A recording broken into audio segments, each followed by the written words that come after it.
Alright, so magandang hapon. So tatanungin natin si Boss Duque, no?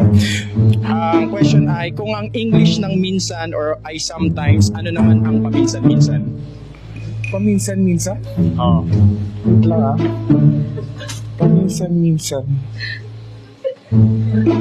Take your time. Guess mo, guess. Oo. Pero Ulitin ko ah, kung ang English ng minsan ay sometimes, ano naman ang paminsan-minsan? dito wala ko Sige, Ate Angela, anong hula mo? Guess ka lang, ate. Hindi, ako na mag-guess pa sa kanya. Ang guess si Angela is pa later daw.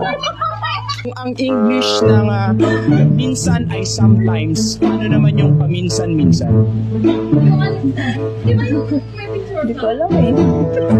Hula lang, hula. yung ibang hindi Hindi ko. Sometimes.